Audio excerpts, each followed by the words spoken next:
Hi all my beautiful viewers, welcome to Pavithra's beauty vlog. ನಾನು ನಿಮ್ಮ ಪ್ರೀತಿಯ ಪವಿತ್ರ. ಇವತ್ತು ಸ್ಯಾಟರ್ಡೇ ವ್ಲಾಗನ್ನು ಶುರು ಮಾಡಿದ್ದೀನಿ. ಬೆಳಗ್ಗೆ ಎದ್ದು ಒಂದು ಹೆಲ್ದಿ ಬ್ರೇಕ್ಫಾಸ್ಟ್ ಪ್ರೀತಮ್ಗೂ ಆಗಬೇಕು, ನಮಗೂ ಆಗಬೇಕು ಅಂತ ಹೇಳಿಬಿಟ್ಟು ಓಟ್ಸ್ ಆಮ್ಲೆಟನ್ನು ಮಾಡ್ತಾಯಿದ್ದೆ. ಹೇಗೆ ಮಾಡೋದು ಅಂತ ಹೇಳ್ಬಿಟ್ಟು ತೋರಿಸ್ತೀನಿ. ತುಂಬ ಸಿಂಪಲ್ಲು. ಈಗ ಏನೇ ಬ್ರೇಕ್ಫಾಸ್ಟ್ ಮಾಡಿದ್ರು ನಮಗೆ ಸಪ್ರೇಟು, ಪ್ರೀತಮ್ಗೆ ಸಪ್ರೇಟ್ ಮಾಡೋದು ಲೇಟ್ ಆಗುತ್ತೆ ಅಂತ ಹೇಳ್ಬಿಟ್ಟು ಆದಷ್ಟು ಅವನು ತಿನ್ನೋವಂಥದ್ದೇ ಮಾಡ್ತೀನಿ. ಓಟ್ಸ್ ಹಾಕೊಳ್ಳೋಣ. ಓಟ್ಸ್ ಇದಕ್ಕೆ ಸ್ವಲ್ಪ ಈರುಳ್ಳಿ ಹಾಕೊಳ್ಳೋಣ, ಸ್ವಲ್ಪ ಹಸಿಮೆಣಸಿನಕಾಯಿ ಹಾಕೊಳ್ಳೋಣ, ಸ್ವಲ್ಪ ಟೊಮೊಟೊ, ಓಕೆನಾ. ಇದಕ್ಕೆ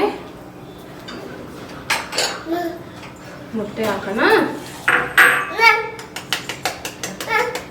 ಈಗ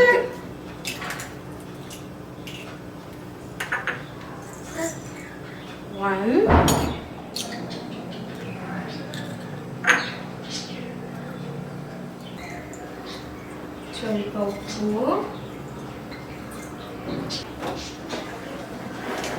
ಸ್ವಲ್ಪ ಪೆಪ್ಪರ್ ಪೌಡರ್.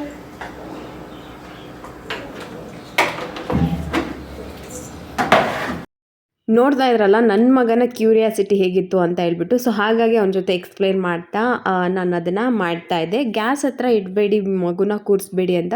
ಬಟ್ ಗ್ಯಾಸು ನಾನು ಈ ಸೈಡ್ ಯೂಸ್ ಮಾಡ್ತಾ ಇರ್ತೀನಿ, ಇಲ್ಲ ಅಂತಂದರೆ ಅವನ್ನ ಮಾಡಿ ನಾನು ಬ್ರೇಕ್ಫಾಸ್ಟ್ ಮಾಡೋಕ್ಕೆ ಆಗೋದಿಲ್ಲ. ಸೊ ಹಾಗಾಗಿ ಇದು ಬಂದುಬಿಟ್ಟು ಹೆಂಚಿನ ಮೇಲೆ ಸ್ವಲ್ಪ ಎಣ್ಣೆ ಹಾಕಿ ನಾನು ಏನೆಲ್ಲ ಹಾಕಿದ್ದೀನಿ ಅಂತ ಅಂದರೆ ಸಿಂಪಲ್ಲಾಗಿ ಓಟ್ಸ್ ಮತ್ತು ಈರುಳ್ಳಿ, ಟೊಮೊಟೊ, ಹಸಿಮೆಣ್ಸಿನ್ಕಾಯಿ, ನೀವು ಕ್ಯಾರೆಟು, ಕೊತ್ತಂಬರಿ ಸೊಪ್ಪು, ಇನ್ನೂ ಎಕ್ಸ್ಟ್ರಾ ಏನು ಬೇಕಾದರೂ ಹಾಕ್ಕೋಬೋದು. ಸ್ವಲ್ಪ ಉಪ್ಪು ಹಾಗೆ ಪೆಪ್ಪರ್ ಪೌಡರನ್ನು ಕೂಡ ಹಾಕ್ಕೊಂಡಿದ್ದೀನಿ. ಅದನ್ನು ಚೆನ್ನಾಗಿ ಮಿಕ್ಸ್ ಮಾಡಿ ಸೇಮ್ ಆಮ್ಲೆಟ್ ಥರ ಹಾಕ್ಕೊಂಡ್ರೆ ಟೇಸ್ಟ್ ಕೂಡ ಚೆನ್ನಾಗಿರುತ್ತೆ, ತುಂಬಾ ಹೆಲ್ದಿ ಕೂಡ, ಮಗುಗೂ ಕೂಡ ಕೊಡ್ಬೋದು. 2999, ಆಲ್ಮೋಸ್ಟ್ 3000. ಓಪನ್ ಮಾಡಬೇಕಾ? ಡ್ಯಾಡಿ ಬರಲಿ ಇರೋ, ಡ್ಯಾಡಿಗೆ ಗೊತ್ತಿರತ್ತಲ್ಲ. ಸೊ ಓಪನ್ ಮಾಡು ಅಂತ ನನ್ನ ಮಗ ಅಳ್ತಾ ಇರೋದು. ಪ್ರೀತು ಓಪನ್ ಮಾಡಬೇಕಾ?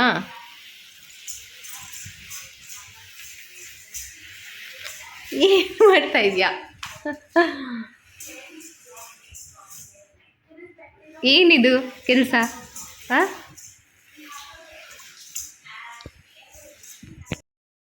ಸೊ ಚಿಕ್ಕ ಮಕ್ಕಳೇ ಹಾಗೆ ಅಲ್ವಾ, ಏನಂದ್ರೂ ಅವ್ರಿಗೆ ಅರ್ಥ ಆಗೋದಿಲ್ಲ.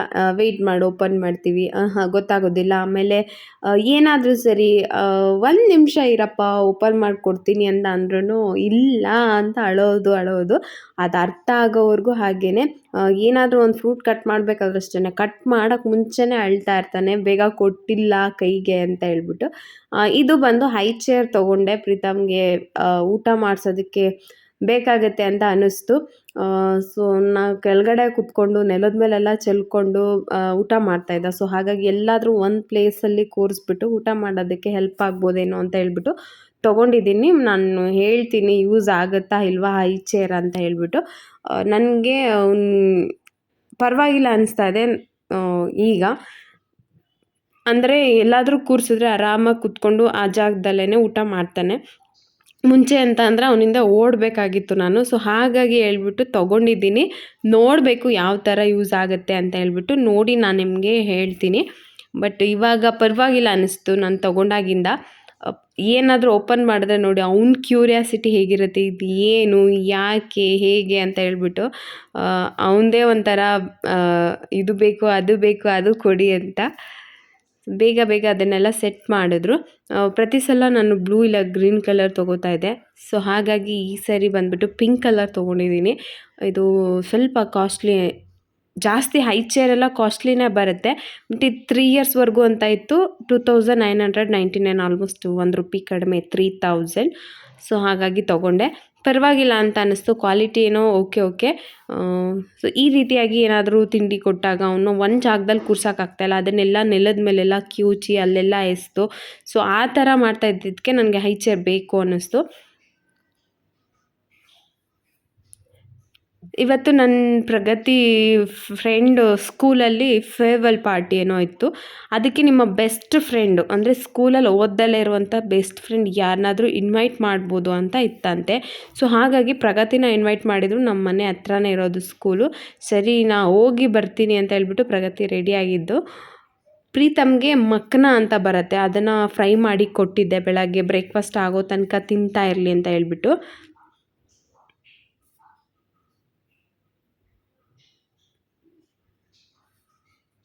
ಸೊ ಸ್ಕೂಲಲ್ಲಿ ಆ್ಯಕ್ಟಿವಿಟೀಸ್ ಎಲ್ಲ ಮಾಡಿದ್ರು, ಗೇಮ್ ಎಲ್ಲ ಆಡಿಸಿದ್ರು ಅಂತ ಹೇಳ್ಬಿಟ್ಟು ಬಂದಮೇಲೆ ಎಲ್ಲನೂ ಕೂಡ ಎಕ್ಸ್ಪ್ಲೇನ್ ಮಾಡ್ತಾರೆ.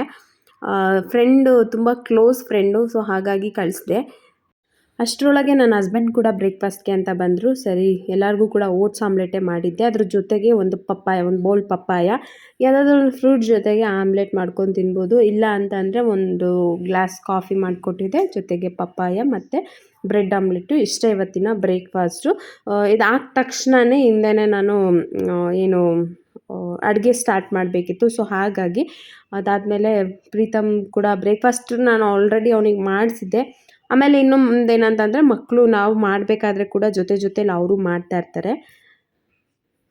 ಪ್ರಗತಿಗೆ ಏನೋ ಗೇಮ್ಸ್ ಎಲ್ಲ ಇತ್ತಂತೆ, ಅದರಲ್ಲೆಲ್ಲ ಒಂದೆರಡು ಚಾಕ್ಲೇಟ್ ವಿನ್ ಮಾಡಿದೆ ಅಂತ ಹೇಳ್ಬಿಟ್ಟು ಅದನ್ನ ತೋರಿಸ್ತಾಯಿದ್ರು. ಸರಿ ಪ್ರೀತಮ್ಗೆ ಬಾದಾಮ್ ಪೌಡರ್ ಮಾಡೋಣ ಅಂತ ಹೇಳ್ಬಿಟ್ಟು ಅಂದ್ಕೊಂಡೆ. ಸರಿ ಹೇಗೆ ಮಾಡೋದು ಅಂತ ಯೋಚನೆ ಮಾಡ್ತಾಯಿದ್ದೆ. ಮಗುಗೆ ಸ್ಟಾರ್ಟಿಂಗ್ ಕೊಡ್ತಾ ಇರೋದು, ಫಸ್ಟ್ ಟೈಮ್ ಪ್ರೀತಮ್ಗೆ ಬಾದಾಮ್ ಪೌಡರ್ ಕೊಡ್ತಾ ಇರೋದು. ಅದನ್ನು ಸಿಪ್ಪೆ ತೆಗೆದುಬಿಟ್ಟು ಕೊಡೋಣ ಅಂತ ಹೇಳ್ಬಿಟ್ಟು ನಾನು ಬಿಸಿನೀರಲ್ಲಿ ನೆನೆ ಹಾಕಿ ಬಾದಾಮ್ದು ಸಿಪ್ಪೆ ಎಲ್ಲ ತೆಗಿತಾ ಇದ್ದೆ. ಇನ್ನೊಂದೇನು ಟಿಪ್ಸ್ ಅಂತಂದರೆ, ಬಾದಾಮ್ ಸಿಪ್ಪೆ ಏನಾದರೂ ತೆಗಿಬೇಕಂತಂದರೆ ಒಂದು ಅರ್ಧ ಗಂಟೆ ಬಿಸಿ ನೀರಲ್ಲಿ ನೆನೆಸ್ಬಿಟ್ರೆ ಸಾಕು, ಬಾದಾಮ್ ಸಿಪ್ಪೆ ಬಂದುಬಿಡುತ್ತೆ. ಅದನ್ನು ಬಿಸಿಲಲ್ಲಿ ಒಣಗಿಸ್ಬಿಟ್ಟು ಒಂದು ಸ್ವಲ್ಪ ಮೇಲೆ ನೀರೆಲ್ಲ ಡ್ರೈ ಆಗಲಿ ಅಂತ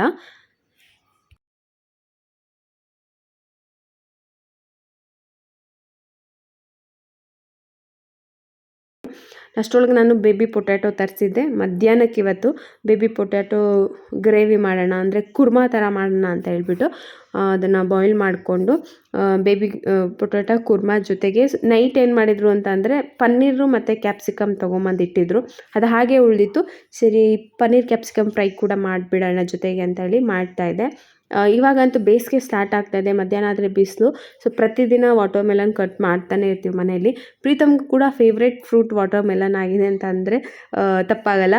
ಅಷ್ಟು ಇಷ್ಟಪಡ್ತಾನೆ ವಾಟರ್ ಮೆಲನ್ನ. ಮಗುಗೆ ಕೊಡಿ, ಡೈಲಿ 2 ಥರ ಇಲ್ಲ 3 ಥರ ಫ್ರೂಟ್ಸ್ ಆದರೂ ಕೊಡ್ಬೋದು. ಈ ಥರ ಕೊಟ್ಟರೆ ತಿಂತಾನೇನೋ ಅಂತ ಹೇಳ್ಬಿಟ್ಟು ಹಂಗೆ ಕೊಟ್ಟರೆ ಕರೆಕ್ಟಾಗಿ ಆ ಗಟ್ಟಿಗಿತ್ತಲ್ಲ ಅದನ್ನೇ ಕಚ್ಚೋದು. ನನ್ನ ಮಗಂಗೆ ಇದು ಅಭ್ಯಾಸನೇ ಇಲ್ಲ. ಏನಿದ್ರೂ ಸಣ್ಣದಾಗಿ ಪೀಸ್ ಮಾಡಿ ಕೊಟ್ಟರೆ ಅದನ್ನು ಡೈರೆಕ್ಟಾಗಿ ಫುಲ್ಲು ನಾವು ಎಷ್ಟು ಸಣ್ಣ ಪೀಸ್ ಮಾಡಿರ್ತೀವೋ ಅಷ್ಟನ್ನು ಹಾಕ್ಕೊಳ್ಳೋ ಅಭ್ಯಾಸ. ಸೊ ಹಾಗಾಗಿ ಆದಷ್ಟು ಸಣ್ಣ ಪೀಸನ್ನು ಅವ್ನ ಕೈಗೆ ಕೊಡ್ತೀವಿ, ಅವನೇ ತಿಂತಾನೆ. ಸೊ ಅದನ್ನು ಅಭ್ಯಾಸ ಮಾಡಬೇಕು ಇವಾಗ. ಏನಾದ್ರೂ ಒಂದು ಸಣ್ಣ ಪ್ಲೇಟಲ್ಲಿ ಸಣ್ಣದಾಗಿ ಪೀಸ್ ಮಾಡಿ ಇಟ್ಟರೆ ಒಂದೊಂದನ್ನೇ ಎತ್ಕೊಂಡು ತಿನ್ನೋದು ಚೆನ್ನಾಗಿ ಗೊತ್ತಾಗುತ್ತೆ. ಅದಕ್ಕೆ ಸ್ವಲ್ಪ ಉಪ್ಪು ಪೆಪ್ಪರ್ ಹಾಕ್ಕೊಂಡು ತಿಂತಾಯಿದ್ರೆ ಸಖತ್ತಾಗಿರುತ್ತೆ. ಅದ್ರ ಜೊತೆಗೆ ಇವಾಗ ಪನ್ನೀರ್ ರೆಸಿಪಿ ಕೂಡ ಮಾಡ್ತಾಯಿದ್ದೆ. ಮಧ್ಯಾಹ್ನ ಚಪಾತಿ ರೈಸ್ ಇತ್ತು, ವೇಸ್ಟ್ ಆಗುತ್ತೆ ಅಂತ ಹೇಳ್ಬಿಟ್ಟು ರೈಸ್ ಏನು ಮಾಡಲಿಲ್ಲ. ಅದ್ರ ಜೊತೆಗೆ ಕ್ಯಾಪ್ಸಿಕಮ್ಮು ಮತ್ತು ಪನ್ನೀರು ಇಷ್ಟನ್ನು ಫ್ರೈ ಮಾಡಿ, ಫಸ್ಟು ಪನ್ನೀರನ್ನು ಶಾಲೋ ಫ್ರೈ ಮಾಡ್ಕೋಬೇಕು. ಡೈರೆಕ್ಟಾಗಿ ಹಾಕ್ತೀನಿ ಅಂದರೆ ಹಾಗೂ ಕೂಡ ಮಾಡ್ಬೋದು, ಶಾಲೋ ಫ್ರೈ ಮಾಡಿದ್ರೂ ಚೆನ್ನಾಗಿರುತ್ತೆ. ಅದೇ ಎಣ್ಣೆಗೆ ಸ್ವಲ್ಪ ಈರುಳ್ಳಿ ಹಾಕ್ಕೊಂಡಿದ್ದೀನಿ. ಈರುಳ್ಳಿನ ಚೆನ್ನಾಗಿ ಫ್ರೈ ಮಾಡ್ಕೊಳ್ಳೋಣ. ತುಂಬ ಸಿಂಪಲ್ಲು, ಕ್ವಿಕ್ಕಾಗಿ ಚಪಾತಿಗೆ ಮಾಡ್ಕೋಬೋದು ಇದನ್ನು. ಅದಕ್ಕೆ ಸ್ವಲ್ಪ ಉಪ್ಪನ್ನು ಹಾಕ್ಕೊಂಡಿದ್ದೀನಿ, ಹಾಗೆ ಶುಂಠಿ ಬೆಳ್ಳುಳ್ಳಿ ಪೇಸ್ಟನ್ನು ಹಾಕ್ಕೊಂಡಿದ್ದೀನಿ. ಅದನ್ನು ಚೆನ್ನಾಗಿ ಮಿಕ್ಸ್ ಮಾಡಿಕೊಂಡು ಒಂದು ಸ್ವಲ್ಪ ಟೊಮೊಟೊ ಹಾಕೋತಾ ಇದ್ದೀನಿ. ಟೊಮೊಟೊ ಕೂಡ ಚೆನ್ನಾಗಿ ಬೇಯಬೇಕು. ಇದು ಮೇನ್ ಬಂದುಬಿಟ್ಟು ಈರುಳ್ಳಿ, ಟೊಮೊಟೊ, ಶುಂಠಿ ಬೆಳ್ಳುಳ್ಳಿ ಪೇಸ್ಟು ಎಣ್ಣೆ ಬಿಡೋ ತನಕ ಚೆನ್ನಾಗಿ ಬೇಯಬೇಕು. ಯಾಕೆಂದರೆ ಮಸಾಲ ಸ್ವಲ್ಪ ಅರಿಶಿನ ಪುಡಿ, ಸ್ವಲ್ಪ ಖಾರದ ಪುಡಿ ಹಾಕಿ ಈಗ ಮಿಕ್ಸ್ ಮಾಡ್ಕೋಬೋದು. ಮಸಾಲ ಹಾಕಿದ್ರೆ ಏನಾಗುತ್ತೆ, ಎಣ್ಣೆ ಬಿಟ್ಕೊಳ್ಳುತ್ತೆ, ಆದರೆ ಟೊಮೊಟೊ ಈರುಳ್ಳಿ ಚೆನ್ನಾಗಿ ಬೇಯೋದಿಲ್ಲ. ಸೊ ಹಾಗಾಗಿ ಮಸಾಲ ಹಾಕೋಕ್ಕೆ ಮುಂಚೆಯೇ ಈರುಳ್ಳಿ ಟೊಮೊಟೊ ಚೆನ್ನಾಗಿ ಬೆಂದಿರಬೇಕು. ಸ್ವಲ್ಪ ಜೀರಿಗೆ ಪುಡಿ, ಕಟ್ ಮಾಡಿಟ್ಟಿದ್ದಂತಹ ಕ್ಯಾಪ್ಸಿಕಮನ್ನು ಹಾಕೋತಾ ಇದ್ದೀನಿ. ಎಷ್ಟು ಸಿಂಪಲ್, ಜಸ್ಟು 1-2 ಮಸಾಲ, ಈರುಳ್ಳಿ, ಟೊಮೊಟೊ, ಕ್ಯಾಪ್ಸಿಕಮ್, ಸ್ವಲ್ಪ ನೀರು. ಕ್ಯಾಪ್ಸಿಕಮ್ ಲೈಟಾಗಿ ಬೇಯಬೇಕಲ್ಲ, ಹಾಗಾಗಿ ಅದಕ್ಕೆ ನಾನು ಸ್ವಲ್ಪ ಲಿಡ್ ಕ್ಲೋಸ್ ಮಾಡಿ ಈ ಥರ ಬೇಯಿಸ್ಕೊಂಡಿದ್ದೀನಿ. ಅದಾದಮೇಲೆ ಲಾಸ್ಟಲ್ಲಿ ಪನ್ನೀರನ್ನು ಹಾಕ್ಕೊಂಡು 1-2 ನಿಮಿಷ ಮತ್ತೆ ಬೇಯಿಸ್ಕೊಂಡ್ರೆ ಸಾಕಾಗುತ್ತೆ. ಕೊನೆಯಲ್ಲಿ ಕಸೂರಿ ಮೆಂತೆ ಹಾಕ್ಕೊಂಡ್ರೆ ಪಲ್ಯ ರೆಡಿ ಆಗುತ್ತೆ. ಚಪಾತಿ ಚೆನ್ನಾಗಿರುತ್ತೆ. ಇಲ್ಲಿ ನಾನು ಫುಲ್ಕಾ ಮಾಡ್ತಾಯಿದ್ದೆ. ತುಂಬ ದಿನ ಆಗಿತ್ತು ಫುಲ್ಕ ಮಾಡೇ ಇರಲಿಲ್ಲ. ಹಾಗಾಗಿ ನಾವು ಆರ್ಮಿಲಿದ್ದಾಗ ಡೈಲಿ ಇದನ್ನೇ ಮಾಡ್ಕೊಂಡು ತಿಂತಾ ಇದ್ದಿದ್ದು. ಮುದ್ದೆ ಜಾಸ್ತಿ ತಿಂತಾ ಇರಲಿಲ್ಲ, ಅವರು ಕ್ಯಾಂಟೀನಲ್ಲೆಲ್ಲ ಇದನ್ನೇ ತಿಂದು ಅಭ್ಯಾಸ ಇತ್ತಲ್ಲ ಅಂತ. ಇವಾಗ ಮಾಡೋದೇ ಇಲ್ಲ, ಸ್ವಲ್ಪ ಟೈಮ್ ಆಗುತ್ತೆ, ಅದು ಹಸಿಬೇಕು ಮತ್ತು ಅಲ್ಲಿ ಸುಡಬೇಕು, ಮಗು ಇದೆ ಅಂತ ಹೇಳ್ಬಿಟ್ಟು ಇದನ್ನು ಜಾಸ್ತಿ ಮಾಡೋಕ್ಕೆ ಹೋಗಲ್ಲ. ಚೆನ್ನಾಗಿರುತ್ತೆ, ಎಣ್ಣೆ ಯೂಸ್ ಮಾಡಲ್ವಲ್ಲ, ಹಾಗಾಗಿ ತುಂಬ ಚೆನ್ನಾಗಿರುತ್ತೆ. ಇಲ್ಲಿ ಟೊಮೊಟೊ ಏನು ಆಲೂಗೆಡ್ಡೆ ಕುರ್ಮಾ ರೆಡಿ ಆಯಿತು, ಜೊತೆಗೆ ಕ್ಯಾಪ್ಸಿಕಮ್ ಪಲ್ಯ, ಮಧ್ಯಾಹ್ನದ ಊಟ ಆಯಿತು. ಬಟ್ಟೆ ಎಲ್ಲ ಇವತ್ತು ತುಂಬ ಇತ್ತು, ಸ್ಯಾಟರ್ಡೆ ಸ್ವಲ್ಪ ಜಾಸ್ತಿ ಇರುತ್ತೆ ಬಟ್ಟೆ. ಅದನ್ನೆಲ್ಲ 1 ರೌಂಡ್ ಬಂದು ಮನೆಯಲ್ಲಿರುವಂತಹ ಏನು ಬಟ್ಟೆ ಒಣಗಾಕೋ ಇದು ಸ್ಟ್ಯಾಂಡ್ ಮೇಲೆ ಹಾಕಿದೆ. ಇನ್ನೊಂದು ಬಂದುಬಿಟ್ಟು ಟೆರೆಸ್ ಮೇಲೆ ಹಾಕೋಣ, ಜಾಸ್ತಿ ಜಾಗ ಇಲ್ಲ ಅಂತ ಹೇಳಿಬಿಟ್ಟು ಮೇಲೆ ಹೋದ್ವಿ. ಒಂದು 2 ಬಕೆಟ್ ಆಗಿತ್ತು. ಇಲ್ಲಿ ಕೂಡ ಒಂದು 2 ಬಕೆಟನ್ನ ಆಲ್ರೆಡಿ ಒಣಗಾಕಿದ್ದೆ ನಾನು, ಪ್ರೀತಮ್ದೆಲ್ಲ ವಾಶ್ ಮಾಡಿ. ಪ್ರೀತಮ್ದೆಲ್ಲ ಸಣ್ಣ ಸಣ್ಣದೆಲ್ಲ ವಾಶ್ ಮಾಡಿ ಗ್ರಿಲ್ ಮೇಲೆ ಹಾಕ್ಕೊಂಡ್ಬಿಡ್ತೀನಿ. ಇವತ್ತು ಬಿಸಿಲು ಹೇಗಿತ್ತು ಅಂತಂದರೆ ಜಸ್ಟ್ ಒಂದು 15 ಮಿನಿಟ್ಸ್ ಸಾಕಾಗಿತ್ತು ಅನಿಸುತ್ತೆ ಬಟ್ಟೆ ಒಣಗೋದಕ್ಕೆ, ಅಷ್ಟು ಬಿಸಿಲಿರುತ್ತೆ. ಸರಿ, ಅದಕ್ಕೋಸ್ಕರನೇ ಮೇಲೆ ಹೋಗಿದ್ದು. ವಾಷಿಂಗ್ ಮಿಷಿನ್ ಬಂದು 80% ಒಣಗಿಸ್ಬಿಡುತ್ತೆ. ನನಗೆ ಗೊತ್ತಿರಲಿಲ್ಲ, ಮರ್ತುಬಿಟ್ಟೆ. ಬಿಸಿಲಲ್ಲಿ ಹಾಕ್ತೀನಿ ಅಂದಿದ್ರೆ ನಾನು ಅಷ್ಟೊಂದು ಸ್ಪಿನ್ನಿಗೆ ಆಗ್ತಾ ಇರಲಿಲ್ಲ. ಅಂದರೆ ಸ್ವಲ್ಪ ಕರೆಂಟ್ ಸೇವ್ ಆಗುತ್ತೆ, ಜಾಸ್ತಿ ಸ್ಪಿನ್ ಮಾಡಿದಷ್ಟು ಮಿಷಿನ್ ಜಾಸ್ತಿ ಓಡುತ್ತೆ. ಸೊ ಹಾಗಾಗಿ ಬಿಸಿಲಿಗೆ ಹಾಕ್ತೀನಿ ಅಂತ ನಾನು ಮರ್ತುಬಿಟ್ಟು ಹಾಕಿಬಿಟ್ಟೆ. ಇಲ್ಲ ಅಂತಂದರೆ ನಾರ್ಮಲಾಗಿ ಒಂದು ಲೈಟಾಗಿ ಸ್ಪಿನ್ ಮಾಡಿಕೊಂಡ್ರೆ ಸ್ವಲ್ಪ ಕರೆಂಟ್ ಸೇವ್ ಆಗುತ್ತೆ ಅಂತ ಅಷ್ಟೇ. ಅದಾದಮೇಲೆ ಮೊಸರು, ಇನ್ನೇಲೇನು ಬೇಸಿಗೆ ಸ್ಟಾರ್ಟ್ ಆಯಿತು. ಆಮೇಲೆ ಪ್ರೀತಮ್ಗೆ ಮೊಸರು ಕೂಡ ಫೇವ್ರೇಟ್ ಆಗಿಬಿಟ್ಟಿದೆ. ಸರಿ, ಮನೆಯಲ್ಲೇ ಮೊಸರು ಹೆಪ್ಪಾಕೋಣ ಅಂತ ಹೇಳ್ಬಿಟ್ಟು ಹೊರಗಡೆ ಹೋಗೋದಿತ್ತು. ಸರಿ, ಹೋಗಿ ಒಂದು ಮೊಸರಿಗೆ ಮಡಕೆ ತೊಗೊಂಬರೋಣ ಅಂತ. ಇದು ಜಾಗ ನಾನು ನೋಡಿದ್ದೆ, ಕಮ್ಮನಹಳ್ಳಿ ರೋಡಲ್ಲೇ ಇರೋದು. ಬಟ್ ಕುಕ್ವೇರ್ ಏನಾದರೂ ಸಿಗುತ್ತಾ ಅಂತ ಕೇಳಿದೆ. ಕುಕ್ವೇರ್ ಎಲ್ಲ ಇವಾಗ ಸೇಲ್ ಆಗೋದಿಲ್ಲ, ನಾವು ಮಾಡೋದು ಇಲ್ಲ ಅಂತ ಅಂದ್ಬಿಟ್ರು. ಅಷ್ಟೇ ಇದ್ದಿದ್ದು. ಅದರೊಳಗೆ ಎಷ್ಟು ಚೆನ್ನಾಗಿರೋ ಜಗ್ಗು ಮತ್ತು ಚಂಬುಗಳು ಅಂತ ನೀರು ಕುಡಿಯೋದಕ್ಕೆ, ಅದು ಮತ್ತು ವಾಟರ್ ಬಾಟಲು ಎಲ್ಲ ಮಾಡಿದರು. ಸಣ್ಣದು ಕೊಟ್ಟರು. ಸರಿ, ನಂಗೆ ಸ್ವಲ್ಪ ದೊಡ್ಡ ಸೈಜ್ ಬೇಕಾಗಿತ್ತು, ತುಂಬ ದೊಡ್ಡದಲ್ಲ, ಮೀಡಿಯಮ್ ಸೈಜಲ್ಲಿ ಕೊಡಿ ಅಂತ ತೊಗೊಂಡೆ. ಅಕಸ್ಮಾತ್ ಏನಾದರೂ ಜಾಸ್ತಿ ಏನಾದರೂ ಮೊಸರು ಒಗ್ಗರಣೆ ಮಾಡೋದಕ್ಕೂ ಆ ಥರ ಬೇಕಾಗುತ್ತೆ ಅಂತ. ಪ್ರತಿದಿನ ಮೊಸರು ತಿಂದರೆ ಒಳ್ಳೆಯದು. ಮಕ್ಕಳಿಗೆ ಕಂಪಲ್ಸರಿ 1 ಇಯರ್ ಆದಮೇಲೆ ಮೊಸರು ಕೊಡೋದನ್ನು ಅಭ್ಯಾಸ ಮಾಡಿ. ಅದು ಲಾಸ್ಟ್ ಟೈಮ್ ನಾನು ಹೇಳಿದ್ದೆ ನಿಮಗೆ, ಪ್ರೋಬಯೋಟಿಕ್, ಅದು ಗುಡ್ ಬ್ಯಾಕ್ಟೀರಿಯಾ. ಸೊ ಅದು ನಮ್ಗೆ ಸ್ಟಮಕ್ಕಿಗೆ ಒಳ್ಳೆಯದು. ಸೊ ಹಾಗಾಗಿ ಮಡಿಕೆಯಲ್ಲಿ ಮಾಡಿದ್ರೆ ಇನ್ನೂ ಚೆನ್ನಾಗಿರುತ್ತೆ, ತಂಪಾಗಿರುತ್ತೆ ಅಂತ ಅನ್ನಿಸ್ತು. ಜೊತೆಗೆ ನಮಗೆ ಪಿಜ್ಜಾ ತೊಗೋಬೇಕಂತ ಹೋಗಲಿಲ್ಲ, ಚಿಕನ್ ವಿಂಗ್ಸ್ ಅಂತ ಬರುತ್ತಲ್ಲ ಅದನ್ನು ತೊಗೊಳಕ್ಕೆ ಹೋದ್ವಿ. ಸಿಕ್ಕಾಬಿಟ್ಟು ಆರ್ಡರ್ಸ್ ಅಂತ ಹೇಳ್ಬಿಟ್ಟು ಲೇಟ್ ಮಾಡಿದ್ರು. ಮನೆಯಲ್ಲಿ ಮಕ್ಕಳಿಬ್ಬರೇ ಇದ್ರಲ್ಲ, ಸರಿ ಅಂತ ಹೇಳ್ಬಿಟ್ಟು ನಾವು ಬೇಗ ಬಂದು ಹಾಗೆ ಹೋದರೆ ಪ್ರಗತಿ ಬೇಜಾರು ಮಾಡ್ಕೊಳ್ಳೋದು. ಸರಿ, ಒಂದೇ ಒಂದು ಪಿಜ್ಜಾ ತೊಗೊಳ್ಳೋಣ ಅಂತ ಹೇಳ್ಬಿಟ್ಟು ಒಂದು ಪಿಜ್ಜಾ ಬುಕ್ ಮಾಡಿದ್ವಿ. ಆವಾಗ ನಮ್ಮ ಮನೆಯವರು ಫೇಸ್ಬುಕ್ಕಲ್ಲೋ ಎಲ್ಲೋ ಒಂದು ಜೋಕ್ ನೋಡಿ ಹೇಳಿದ್ರು. ಏನಂತಂದರೆ, ಯಾರೋ ಅಂದರೆ ಅರಣ್ಯ ಇಲಾಖೆಯವರು ಹುಲಿ ಹಿಡಿಯೋದಕ್ಕೆ ಹೋದು ಬೋನ್ ಇಟ್ಟಿದ್ರಂತೆ. ಆ ಬೋನಲ್ಲಿ ಒಂದು ಕೋಳಿ ಇಟ್ಟಿದ್ದಾರೆ, ಹುಲಿ ಬಂದು ಕ್ಯಾಚ್ ಮಾಡೋದಕ್ಕೆ ಅಂತ. ಆ ಕೋಳಿ ಕದಿಯೋದಕ್ಕೆ ಹೋಗಿ ಒಂದು ಹುಡುಗ ಆ ಬೋನ್ ಒಳಗಡೆ ಬಿದ್ದಿದ್ದ ಅಂತ. ತುಂಬ ಫನ್ನಿಯಾಗಿತ್ತು. ಅದು ನೋಡ್ತಿದ್ದಂಗೆ ಸಖತ್ತು ನಗು ಬಂದುಬಿಡ್ತು. ಹಾಗೆ ನಿಮ್ಮ ಜೊತೆ ಶೇರ್ ಮಾಡಿಕೊಂಡೆ. ಸೊ ಪಿಜ್ಜಾ ಪಾರ್ಟಿ ಆಯಿತು ಮನೆಯಲ್ಲಿ. ಇವತ್ತು ಸ್ಯಾಟರ್ಡೆ ಕೂಡ. ಪ್ರೀತಮ್ಗೆ ಏನೂ ಕೊಡಲ್ಲ ಈ ಥರದ್ದೆಲ್ಲ. ಅದರೊಳಗೆ ಇದ್ದಿದ್ದು ಒಂದು ಸ್ವೀಟ್ ಕಾರ್ನ್ ಮಾತ್ರನೇ ಹಾಗೆ ಕೊಟ್ವಿ. ಆ ಜೋಕ್ನ ಇವಾಗಲೂ ನೆನೆಸ್ಕೊಂಡ್ರು ಅಷ್ಟು ನಗು ಬರುತ್ತೆ. ಹುಲಿಗೆ ಅಂತ ಹೇಳ್ಬಿಟ್ಟು ಇಟ್ಟಿದ್ದು ಕೋಳಿ ಕದಿಯೋಕ್ಕೆ ಹೋಗಿ ಅವರೇ ಬೋನ್ ಒಳಗಡೆ ಬಿದ್ದಿರೋದು, ಎಷ್ಟು ಫನ್ನಿ ಅಲ್ವಾ. ಸೊ ಹಾಗೆ ಜೊತೆಗೆ ನನಗೆ ಬಿಂದಿ ಎಲ್ಲ ತುಂಬ ಇಷ್ಟ. ಖಾಲಿ ಕೂಡ ಆಗಿತ್ತು. ಈ ಥರ ಬ್ಲ್ಯಾಕ್ ಕಲರ್ ಬಿಂದಿ ತುಂಬ ಇಡ್ತಾ ಇದೆ. ಇದನ್ನು ತೊಗೊಂಬರೋದಕ್ಕೆ ಆಲ್ಮೋಸ್ಟ್ ತುಂಬ ದಿನ ಆಗಿದೆ, ಹೋಗೇ ಇಲ್ಲ ಹೊರಗಡೆ. ಹೋದಾಗೆಲ್ಲ ಮರ್ತು ಬರ್ತಾ ಇದೆ. ಆಮೇಲೆ ಮನೇಲಿ ರಿಬ್ಬನ್ ಮಾಡೋಣ ಅಂತ ಹೇಳ್ಬಿಟ್ಟು ಈ ಥರ ರಿಬ್ಬನ್ ಬೇಕಾಗಿತ್ತು. ಸರಿ, ಒಂದು ಸೆಟ್ ರಿಬ್ಬನ್ ತೊಗೊಂಡೆ. ಹಾಗೆ ಬ್ಲ್ಯಾಕ್ ಕಲರ್ ಬಿಂದಿ ಅಂದರೆ ನಂಗೆ ತುಂಬ ಫೇವ್ರೇಟ್, ಅದೇನೋ ಗೊತ್ತಿಲ್ಲ ಆವಾಗಿಂದನೂ. ಹಾಗೆ ಒಂದೆರಡು ನೈಲ್ ಪಾಲಿಶ್ ಕಲರ್ ಇಷ್ಟ ಆಯಿತು, ತೊಗೊಂಡೆ. ಈ ಕಲರ್ ತುಂಬಾ ಚೆನ್ನಾಗಿದೆ ಅಂತ, ಅಂದರೆ ಎಲ್ಲ ಡ್ರೆಸ್ಗೂ ಮ್ಯಾಚ್ ಆಗುತ್ತೆ ಅಂತ ಅನಿಸುತ್ತೆ.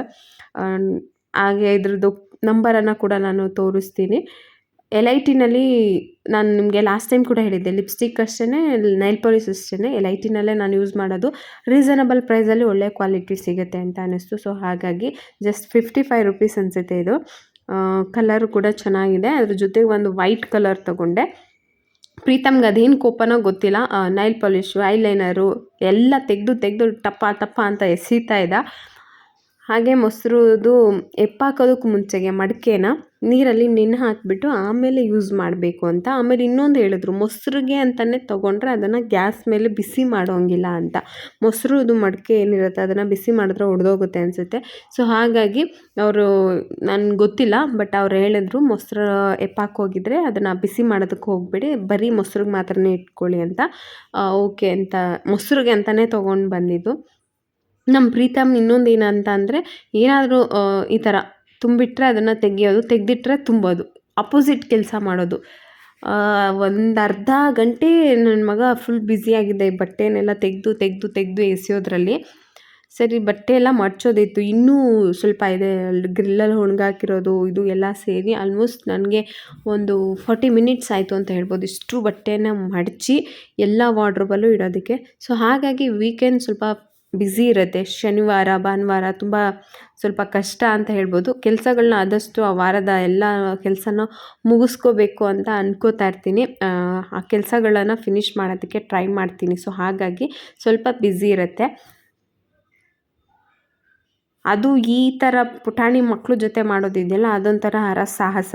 ಮಿಕ್ಕಿರೋ ಹಾಲನ್ನೆಲ್ಲ ಮಡಿಕೆಯಲ್ಲಿ ಹಾಕಿಬಿಟ್ಟು ಒಂದು 2 ಸ್ಪೂನಷ್ಟು ಮೊಸರನ್ನು ಹಾಕುತ್ತಾ ಇದ್ದೀನಿ. ಇದು ಅಮ್ಮ ಮನೆಯಲ್ಲಿ ತೊಗೊಂಬಂದಿದ್ದು, ಅದನ್ನು ಮೊಸರು ಮಾಡಿ ಇಟ್ಕೊಳ್ಳೋದು. ನೆಕ್ಸ್ಟ್ ಈ ಮೊಸರು ಖಾಲಿ ಆಗುವಾಗ ಒಂದು 2 ಸ್ಪೂನಷ್ಟು ಮೊಸರನ್ನ ಎತ್ತಿಟ್ಕೊಂಡು ಇನ್ನು ಮಿಕ್ಕಿದನ್ನು ಯೂಸ್ ಮಾಡಬೇಕು. ನೆಕ್ಸ್ಟ್ ಹಾಲಿಗೆ ಒಂದು 2 ಸ್ಪೂನ್ ಅದನ್ನು ಹಾಕ್ಕೊಳ್ಳೋದು.